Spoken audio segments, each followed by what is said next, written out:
José, gracias. José Medina Mora, presidente nacional de Coparmex. Muchas gracias por tener la posibilidad de platicar con nosotros y, bueno, platicar asuntos que no son fáciles, ¿no? Y a mí, en lo personal, como mexicano, me preocupa el ambiente político que se está conformando antes de un cambio de gobierno.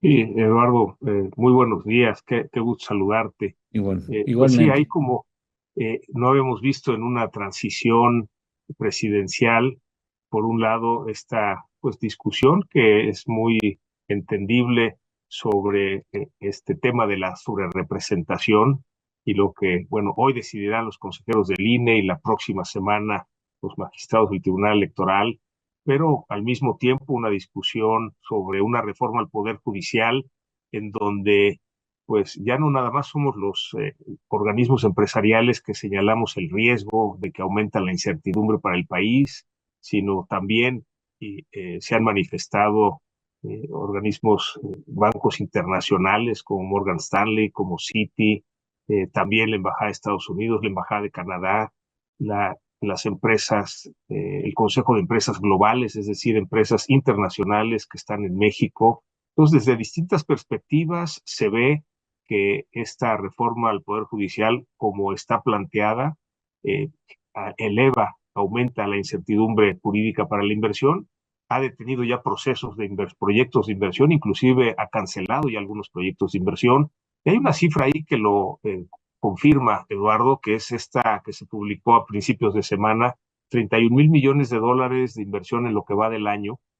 Lo relevante es que el 97,5% es reinversión de utilidades. Solo el 2,5% es inversión fresca. Es decir, estamos perdiendo la oportunidad de que llegue inversión fresca. Solamente las empresas que ya están en México, que están reinvirtiendo sus utilidades. Sin embargo, preocupa, Eduardo, que ya algunas de las empresas internacionales que están en México, pues ya recibieron de sus corporativos la instrucción de que ya no va a haber más inversión en nuestro país. Consideramos a la hora de estudiar la propuesta de la reforma al Poder Judicial que, por un lado, no, sí se requiere una reforma al Poder Judicial, pero hay que empezar por lo local, que es en donde falla, en donde no hay justicia para el ciudadano de a pie, Claro. y no en el Poder Judicial Federal, en donde encontramos que hay una fortaleza en estos jueces y magistrados que tienen 20, 25, 30 años de trabajo, en donde han tenido que estudiar y presentar exámenes para ser considerados a ser primero oficiales y luego, después de unos 3 años y otros exámenes, la posibilidad de ser actuarios y luego secretarios, finalmente exámenes de oposición para ser jueces y luego ser ratificados y de acuerdo con su actuación ser considerados para ser magistrados. Pues tenemos un grupo de jueces y magistrados, hemos tenido la oportunidad de conocerlos ahora, Eduardo, y es gente súper valiosa, súper preparada, dedicada a estudiar y a resolver casos, de tal manera que eso que sí funciona es lo que no se debe de cambiar. Más bien, tenemos que cambiar en los poderes judiciales estatales, en donde los jueces y magistrados son nombrados por los gobernadores o se los reparten los partidos políticos. Hay que reformar los ministerios públicos, las fiscalías locales, las policías. Ahí es donde podemos realmente lograr que haya una mejor justicia para el país. Entonces, nosotros en el estudio que hemos hecho de esta reforma, las propuestas que hicimos, que por cierto, Eduardo, pedimos participación en los foros que organizó el Congreso, no nos dieron espacio, entonces organizamos nuestros propios Oh, foros, invitamos expertos de los colegios de abogacía, de organismos de la sociedad civil, de la academia, y básicamente estas son las conclusiones. Debe de conservarse lo que sí funciona, que es este sistema de meritocracia de jueces y magistrados, y por otro lado cambiar las fiscalías locales, los ministerios públicos, las policías, empezar en lo local, que es lo que realmente nos llevará a tener un mejor sistema de justicia. Y eso que vimos hace tiempo, Eduardo, y que señalamos por lo que nos decían las empresas, que el simple hecho de que se pusiera a voto popular la elección de jueces, magistrados y ministros elevaba la incertidumbre jurídica para la inversión, pues ahora ya lo dicen bancos, empresas internacionales, embajadas de otros países, en fin, ya es una opinión desde distintas perspectivas, en donde, bueno, a pesar de que el gobierno insiste de que en Estados Unidos se eligen jueces, estos son jueces locales, no son jueces federales, y son jueces en donde no deciden el Estado de Derecho, sino que es un jurado quien decide. También han dicho que en Japón se eligen jueces, tampoco es cierto. En Japón hay un esquema de revocación de mandato para que si un juez no actúa bien lo puedan quitar, que por cierto nunca se ha utilizado.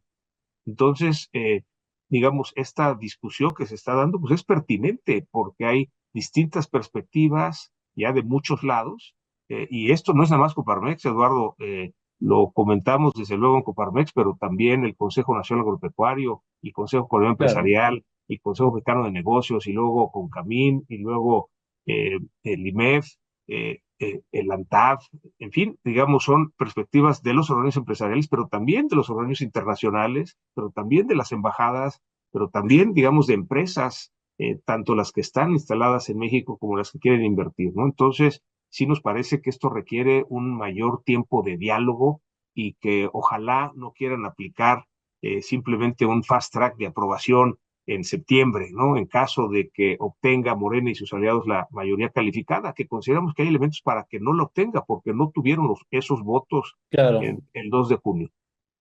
Oye, ¿crees que el gobierno, crees que el presidente, específicamente es el presidente, crees que el presidente reconsideraría el tono de su reforma al concierto de estas voces? Pues esperemos que sí escuchen. De hecho, Eduardo, digamos, ya no es una iniciativa como la que presentó el presidente el 5 de febrero, que simplemente da indicación que se apruebe sin cambiar una coma. Ya le han hecho cambios. Nos parece que no le han hecho cambios en lo que se requiere. Claro, Entonces, esperemos que sí escuchen y que haya este diálogo. Y sobre todo consideramos que la presidenta electa, la doctora Claudia Sheinbaum, pues requiere ese espacio para que se den las discusiones, no nada más en esta reforma, sino en las otras 17.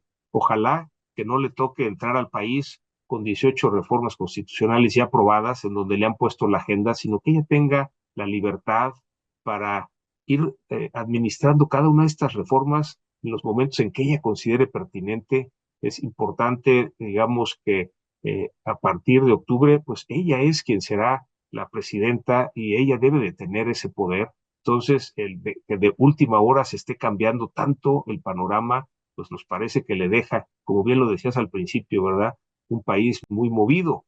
Y ya ni mencionamos que jueces y magistrados están en un paro, en donde tienen pues toda la razón, nos hemos solidarizado con ellos, en donde, entre otras cosas, se ha dicho que lo costosa que es esta elección de jueces y magistrados se pague con los fideicomisos del Poder Judicial, que tiene dinero de los trabajadores. O sea, a ver, no se puede simplemente tomar dinero que es privado y que es de los trabajadores para una elección que además nos parece que no tiene sentido, ¿no? y si no reconsidera, ¿qué país imaginas? ¿Qué inicio de administración federal encabezada por la doctora Sheinbaum ves? Y bueno, todo depende, Eduardo, de lo que hoy decida el Consejo General del INE. Lo que esperamos, por lo que hemos dialogado con los consejeros del INE, es que va a haber una decisión dividida y que va a haber impugnaciones y que llegue a la próxima semana a los magistrados de la Sala Superior del Tribunal Electoral del Poder Judicial de la Federación. Y ahí se va a tomar la decisión y lo que ellos decidan es lo que va a quedar.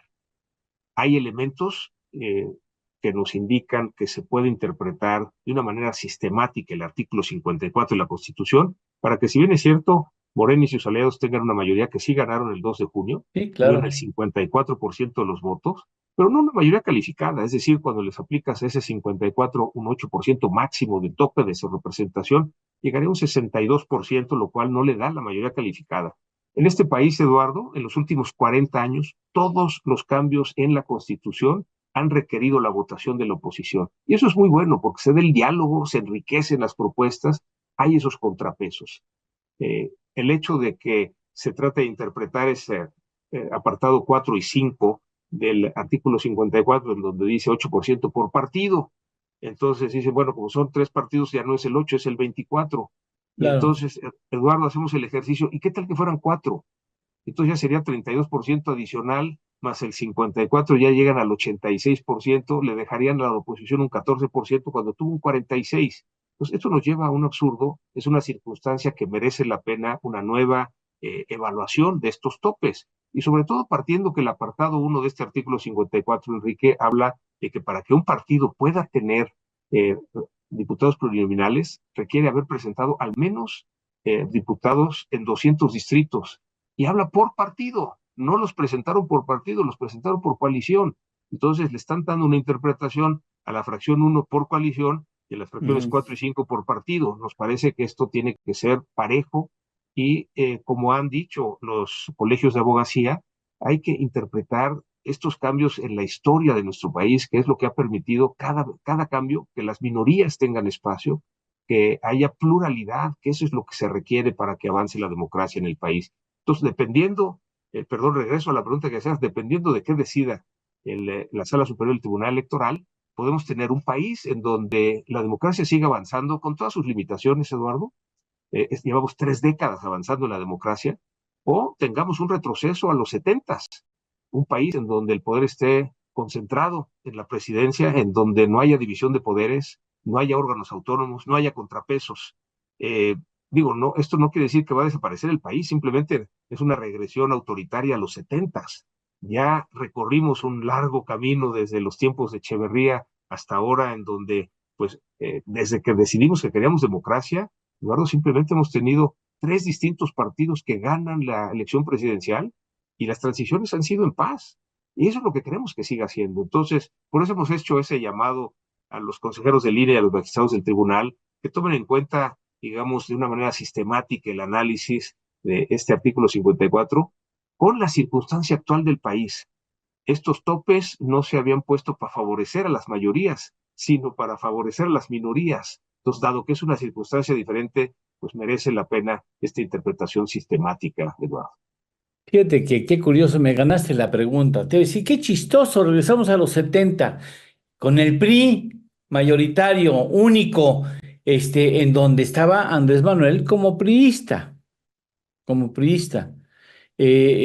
Ahora, ¿vale algo, pesa algo el llamado de la comunidad internacional, de nuestros principales socios comerciales, que explican en mucho el potencial de crecimiento del país?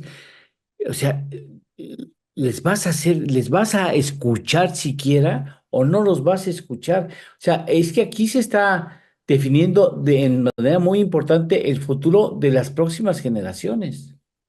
Y digamos, si tuviéramos esta regresión a los 70, Eduardo, en los tiempos de Echeverría, el poder volver a construir lo que hemos construido No, estos 50 años, pues no. nos va a llevar mucho tiempo.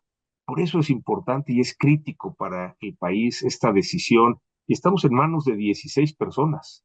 Eventualmente la próxima semana de 5 personas, magistrados del Tribunal Electoral, del tipo de país que tengamos para adelante. Ahora, Eduardo, vamos a salir adelante. México es un gran país. México es mucho más grande que su gobierno, mucho más grande que un partido, mucho más grande que una persona. Pero podemos irnos por un camino en donde avance la democracia, en donde pongamos las condiciones para que llegue más inversión y tengamos ese crecimiento que hemos tenido un crecimiento muy pequeño. Ni siquiera llegamos al 1% en este sexenio. Y la excusa que se pone es la pandemia, cuando eso pegó en todo el mundo. O sea, otros países tuvieron un mejor manejo de la pandemia que les permitió recuperarse en el 21. México recuperamos la economía hasta el 23. O sea, tenemos ese rezago y estamos dejando pasar la oportunidad del nearshoring, y es una de esas oportunidades, Eduardo, que pasa cada 100 años. Entonces, ojalá que sí el gobierno escuche y sobre todo la presidenta electa. Ella tiene que tomar el control, tiene que poner sobre la mesa las prioridades que ella considere para el país y la vamos a apoyar. Eduardo, tiene que ser una gran presidenta para que México pueda dar un paso adelante y que podamos aprovechar estas grandes oportunidades que hay, pero digamos, nos parece mucho mejor el análisis que hizo la doctora Claudia Sheinbaum cuando dice vamos a darnos tiempo a analizar cada una de estas reformas, empezando por la del Poder Judicial, y bueno, al día siguiente el presidente dice, no, las vamos a aprobar en septiembre. Eh, Su último mes. Entonces, híjole, debiera ya más bien dejar pasar, entregarle esta estafeta y que la presidenta electa tome las prioridades, ¿no? Oye, porque nadie quiere, nosotros no queremos ni podemos anticipar una crisis nueva, una nueva crisis de cambio administrativo sexenal. Nadie la quiere, no quiere, yo no quiero que le vaya, yo no voté por ella, por supuesto, pero no quiero que le vaya mal y no quiero que comience con una administración con crisis económica porque los fundamentales económicos están muy estrechos, muy delicados, el hilo es muy delgado y un ambiente político como el que se está articulando es, me parece incluso, como ciudadano lo digo, profundamente irresponsable crear un ambiente político que enrarezca la situación, extreme las posiciones y haga que reviente la posibilidad de un manejo económico pulcro, quirúrgico. Y coincidimos, Eduardo, lo que queremos es ver para adelante, no entrar a un nuevo sexenio en medio de una Ojalá. crisis. Tenemos que ver todos por México, qué es lo que conviene al país. Ya pasó la elección, ya dejar a un lado las polarizaciones y cada quien hagamos lo que nos corresponde para construir ese mejor México, ¿no? Te tocaremos la puerta la próxima semana. Te agradecemos mucho que tengas siempre una voluntad muy clara por ayudar a este espacio informativo y poder platicar con nuestro público, que mucho agradece, por supuesto, tu participación Siempre es un cotidiana. gusto, Eduardo. Muy buenos días y un abrazo especial para ti. Y esperemos que las cosas no sean como uno puede llegar a imaginarlas, sino que sean como deben de ser. Muchas Como deben de gracias. ser. Gracias, Gracias. José. Gracias, muy amable. Gracias. Indudablemente estamos viviendo un momento económico y político muy, muy importante y ya tendremos la posibilidad de platicar más adelante también con José Medina Mora. Es importante lo que él siempre externe finalmente. Y vamos ahora.